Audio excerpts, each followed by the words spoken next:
President Vladimir Putin has won a landslide re-election victory, extending his rule for another 6 years. Officials say Putin garnered 76.6% of the vote. His nearest rival received fewer than 12%. The turnout was more than 67%. Putin has promised to use his new term to beef up Russia's defense against the West and to raise living standards. On Sunday, he thanked his supporters shortly after his victory. I see this victory as an outcome of everything we have waged to do under difficult circumstances in recent years. This is the evaluation of the results of our work. Second is trust, what we will do together. And third is hope. Hope that what we are saying will be done. Meanwhile, Britain has called Russian denials of involvement in a chemical attack in Salisbury increasingly absurd. President Putin, for his part, insists his country is ready to cooperate with the UK. Technical experts from the Organisation for the Prohibition of Chemical Weapons are arriving in the UK to take the samples from Salisbury. And meantime, the Russian denials grow increasingly absurd. We are ready for cooperation. We said so immediately. We are ready to take part in any necessary investigations. But for that, it is important that there is an interest from the other side also. And we do not see that so far. But we do not take the possibility of joint work off the table. Well, let's get you more now on Vladimir Putin's victory and the tensions on the global stage that the president will have to contend with. I'm joined live from Moscow by our correspondent, Alyosha Milosevic. Also joining us live from London is CGTN's Richard Bestick. Alyosha, let's start with you. This victory didn't come as a surprise, but what happens now in relation to the various issues between Russia and Western nations? Well, Karen, as we heard just minutes ago, Russian president extended his arm towards the UK and offered a collaboration with the Skripal case, and he was saying a number of times during previous several days about that case that it is very unusual, and it would be crazy for anybody in Russia to even think about doing something that happened to Sergei Skripal and his daughter Yulia just a couple of days or a few days before the Russian elections, presidential elections, just a few months before the World Cup, which will be held from the end of June here in Russia. So he's saying that Russia has no interest in what happened there, and that's why he would like to offer and extend his collaboration of Russia. But in the same time, he said that it takes two to tango, and that the UK has not shown any kind of interest in collaborating with Russians. And they were requesting any kind of evidences from the UK in order to continue to process with the investigation of this case.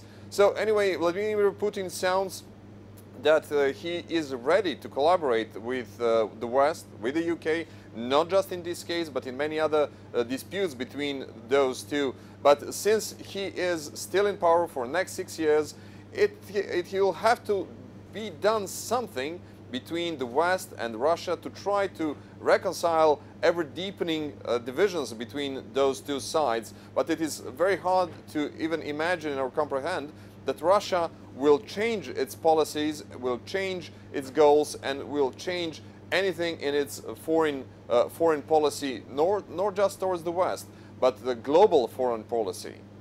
Okay, Alyosha, we'll return to you in a moment. Richard, now over to you. We just heard the Russian point of view there, but nevertheless, several accusations at the weekend coming out of the UK over the alleged Russian nerve agent attack. What's London's next move, would you say? Well, Boris Johnson, the Foreign Secretary, has dramatically been winding up the rhetoric, as you mentioned earlier, describing the responses by Russia as increasingly absurd. He's accused the Kremlin of hiding what he called the needle of truth in a haystack of lies and obfuscation. He was speaking before a meeting of European foreign ministers in Brussels, seeking the EU's support, which he has largely received.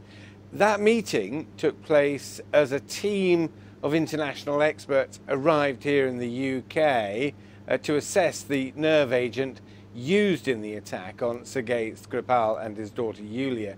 And you heard Boris Johnson mentioning that there. Now that may produce the evidence being demanded by Vladimir Putin and indeed some in the UK. Here in London, Tuesday morning, Prime Minister Theresa May will chair a meeting of the National Security Council to decide on her next steps, whether to respond to Russia's expulsion of 23 diplomats with further action from the British side. The rumblings are here in London that the diplomatic tit for tat may not yet be over, Karen. Okay, so that's one note to leave on, but let's go back to you, Alyosha. We're talking about something else now, the Syrian crisis. It's another major challenge for Putin. What can we expect from the Russian leader on that front? Well, just a couple of years ago, it was quite a shock for everybody around the world when Russian troops just appeared in Syria, and when they engaged in fighting on the side of President Assad, supporting it and in fact preventing its full collapse. 2 years after, just maybe a couple of months ago, Russian President Vladimir Putin unexpectedly appeared in the Russian base in Khmeim in Syria, announcing that for Russians this operation is effectively almost over, and he announced a retreat of major part of Russian troops from Syria and their return home. But yet some elements of the Russian troops are still on the ground, still supporting Assad. But Syria is remaining and will remain in the next period of time for Russia very important spot. That's the place where they are very closely collaborating, not just with the Syrian side, with the Syrian President Assad, but very closely collaborating with Iran and also with Turkey. They have engaged in some form of the negotiations for the future of Syria called Astana process, which is very closely monitored in the West as well. And it appears that those three foreign members of that coalition have splitted their obligations regarding Syria.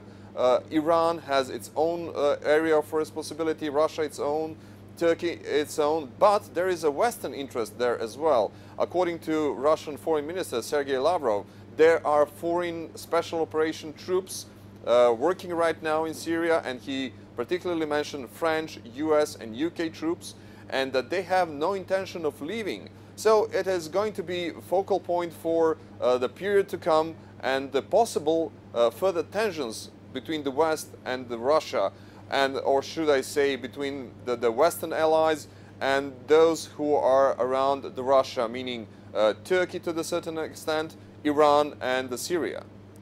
Okay, thank you, Alyosha, for that. Now let's return to you, Richard.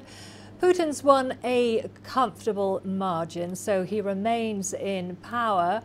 Well, earlier you were saying there's a tit for tat likely to escalate over the spy situation, the attempted murder. Can we now expect frostier relations between Russia, the UK and her Western allies? Well, the reality is the election result in Russia doesn't alter the situation on the ground here in the UK capital. It's fully accepted that whatever British question marks might hang over the method of the Russian president's latest election triumph, his leadership has been resoundingly endorsed by the great majority of the people of Russia. But that does little to change London's view over the nerve agent attack, for which it holds Putin's Russia entirely responsible. The first act of chemical warfare in Europe since the Second World War is how it's described here. And there is a little trepidation in London as to what Putin plans now. He's secured this another term. One newspaper warning that the Russian president plans revenge. I'm not quite sure what they could mean by that, but it's a measure of the sentiments being expressed here in the UK, and they are largely negative. Karen. Okay, Richard, thank you for that. That was Richard Bestick there in London for us, and our Moscow correspondent, that was Alyosha Milosevic.